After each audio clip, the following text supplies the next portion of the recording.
Le vieux roi entendit l'appel d'un oiseau et, instantanément, il rajeunit de 50 ans. Fou de joie, il décida qu'il devait capturer l'oiseau pour obtenir l'immortalité. Il ordonna à ses fils de le ramener au palais. L'aîné des princes grimpa sur un mât pour l'attraper, mais l'oiseau s'envola vers la forêt. Voulant prouver sa loyauté, il se porte volontaire pour le poursuivre lui-même. En réalité, il prévoyait de tuer l'oiseau. Tant que le roi vivrait éternellement, il n'aurait jamais la chance de monter sur le trône. Cette nuit-là, le prince installa son campement dans la forêt. Soudain, un renard apparut. Le prince ordonna à ses chiens de chasse d'arracher sa fourrure, ignorant que le renard possédait des pouvoirs magiques. Furieux, le renard révéla sa véritable forme d'esprit et transforma le prince et ses chiens en statues de pierre. Le lendemain, le deuxième prince partit à la recherche de l'oiseau. Comme auparavant, il s'envola vers la forêt. Lui aussi se porta volontaire pour le retrouver. Et comme son frère, il fut changé en pierre. Le troisième jour, le plus jeune prince grimpa sur la tour pour attraper l'oiseau. Quand il s'envola vers la forêt, il le suivit. Mais contrairement à ses frères, il ne fit aucun mal au renard lorsqu'il le rencontra. Au lieu de cela, il partagea son repas avec lui. Touché par sa gentillesse,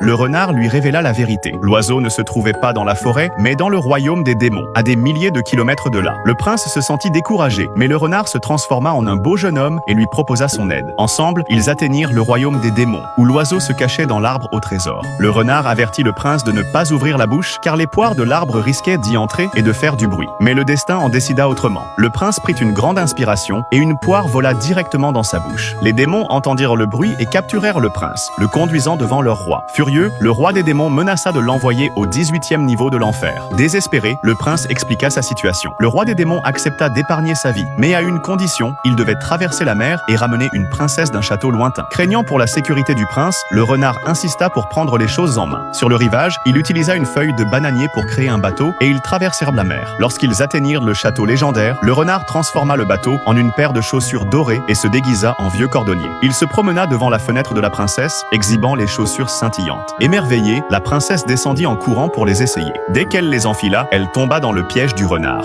D'un sort, il transporta la princesse et le prince au royaume des démons. En apprenant qu'elle devait épouser le roi des démons, la princesse fut horrifiée et menaça de mettre fin à ses jours. Réfléchissant rapidement, le renard lui proposa un autre plan. Et si elle épousait le prince à la place? La princesse, séduite par le jeune et beau prince, accepta aussitôt. Le renard se transforma alors en princesse et accompagna le prince pour rencontrer le roi des démons.